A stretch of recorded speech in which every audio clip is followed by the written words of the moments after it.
लोकांच्या नवऱ्याला बायकोचं किती कौतुक राहते, पण माझ्या नवऱ्याला बिलकुल माझ्या कौतुक नाही. आई, काय झालं व? अशी काऊन नाराज बसली इथं? तू ये बाबा पाहिनं. का केलं बाबानं? त्यांले माझ्या काही कौतुक नाही. म्हणजे काय झालं ते तर सांग. ते बाजूची रूपा, तिच्या नवऱ्यानं तिले 4 तोळ्याचं मंगळसूत्र केलं, पण तुझ्या बाबानं आजपर्यंत माझ्यासाठी कोणता सोन्याचा दागिना नाही केला. मग ते लॉकरमध्ये आहे ते कोणाचे दागिने आहे? त्याले का दागिने म्हणते? फक्त 10 तोळे तर सोनं आहे माझ्यापाशी. पण आहे ना, बाबानं तुला काही ना काही सोनं करून दिलं आहे ना? नाही, आता मला त्या रूपापाशी दाखवायचं आहे का माझ्या नवऱ्यालाही माझ्या कौतुक आहे. आता मी 8 तोळ्याचं मंगळसूत्र करीन. बापरे बाप, 8 तोळ्याचं? हो, पण समजून नाही राहिलं का तुझ्या बाबाला कसं म्हणून. एक काम कर आई, आज तारीख कोणती आहे? 10 मार्च. तुला माहिती नाही आहे, आज तुझ्या लग्नाचा वाढदिवस आहे. बाबाला गिफ्ट माग मंगळसूत्र. गण्या, हे तर मला माहीतच नव्हतं. मला दिवसही आठवण नाही. बरं झालं तुला आठवण दिलं तर. आताच तुझ्या बाबाला म्हणतो थांब. काय ज्या गोष्टी सुरू आहे मायलेकाच्या? आजी, आज तुला माहित आहे काय तर? आईनं बाबाच्या लग्नाचा वाढदिवस आहे. हाच तो दिवस आहे. अरे बापरे. म्हणजे तुम्हाला सासूबाई का म्हणायचं आहे? आई, बाबा आले, त्यांना हॅपी ॲनिव्हर्सरी असं विश कर. का म्हणून राहिला रे गण्या? विश कर ना, फिश कर. अरे आई, लग्नाचा वाढदिवस राहिला तर हॅपी ॲनिव्हर्सरी असं म्हणा लागते आपल्या नवऱ्याने. मग नवरा आपल्याला पण म्हणते. मला असं काही म्हणता नाही येत ना, मला जमणार पण नाही म्हणणं. आई, तुला 8 तोळ्याचं मंगळसूत्र पाहिजे ना? हो, मंगळसूत्र तर पाहिजे मला. आता बाबा आले तर त्यांना हॅपी ॲनिव्हर्सरी म्हणायचं. अय्या, सासूबाई ना सासरी बुवाचा लग्नाचा वाढदिवस आहे? हो, हाच तो दिवस. का झालं? सर्व अशी उभे काऊन आहे? सुरेश, ये बेटा, बस इथं. हो आई. आई, बोल ना लवकर. मी का म्हणत होती? सुनंदा, मीनं भांडे घासले. आता काय इथं भांडे घासण्याच्या गोष्टी चालू आहे का? आई, कंट्रोल कंट्रोल. मग मी म्हणत होती हॅपी ॲनिव्हर्सरी. म्हणजे? म्हणजे आपल्या लग्नाच्या वाढदिवसाच्या शुभेच्छा. आज आहे आपल्या लग्नाचा वाढदिवस? अरे बापरे, हाच तो दिवस का? म्हणजे का म्हणायचं आहे तुम्हाला? आई, हाच तर तो चांगला दिवस आहे का ज्या दिवशी मी तुमच्यासोबत लग्न करून इथं आली होती. ही. हो का म्हणून राहिले? मला पण म्हणा ना हॅपी ॲनिव्हर्सरी. हो, तुले पण हॅपी ॲनिव्हर्सरी. फक्त लग्नाच्या वाढदिवसाच्या शुभेच्छा दिल्या नाही, मला गिफ्ट पण पाहिजे. मला 8 तोळ्याचं मंगळसूत्र पाहिजे.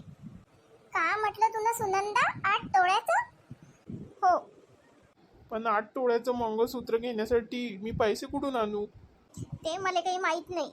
बाजूच्या रूपाने तिच्या नवऱ्यानं 4 तोळ्याचं मंगळसूत्र करून दिलं, तर मला 8 तोळ्याचं पाहिजे. पण 8 तोळ्याचं मंगळसूत्र म्हणजे खूप झालं नाही का? ते आता तुम्ही पहा. गणू, जर सासूबाई 8 तोळ्याचं मंगळसूत्र करत असेल तर तू मला 10 तोळ्याचं मंगळसूत्र करायचं. हे आता काही नवीनच. एवढं 10 तोळ्याचं मंगळसूत्र मी कुठून करणार आहे राणी? साधा प्रायव्हेट जॉब करतो मी. फक्त 15,000 रुपये सॅलरी आहे माझी. आता ते तू बघ.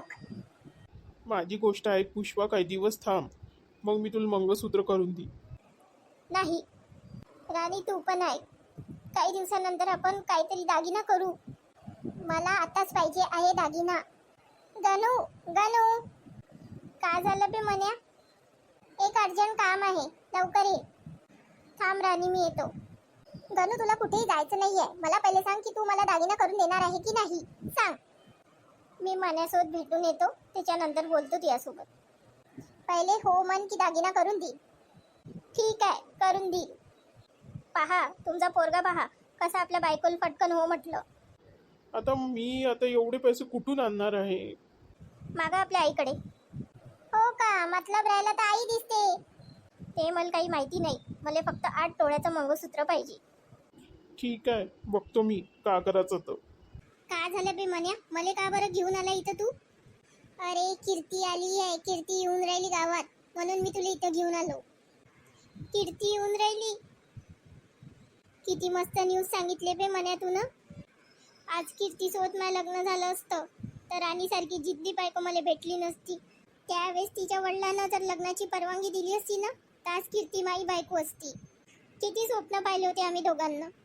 मला तर वाटते आता पण ते तशीच असन, मॉडर्न एकदम. तर तिचा नवरा तिच्यावर खूप प्रेम करत असन. होतीच माई कीर्ती एवढी चांगली. केव्हा येणार आहे म्हण्या ते? आता येईनच. तुले सांगतो म्हण्या, कीर्तीसारखी समजूतदार पोरगी कोणीच नाही. तिच्या नवऱ्याला तिचा गर्व असन. ते बाय गणे आली. किती सुंदर दिसते कीर्ती. हे एकटीच आली का? हिचा नवरा नाही आला का? बरं झालं आला नाही तर. गणू, कीर्ती, ए कीर्ती, स्वतः चालली समोर समोर समोर तुझ्या गाव आहे तर मले ना पोरांना एकटं सोडून दिलं.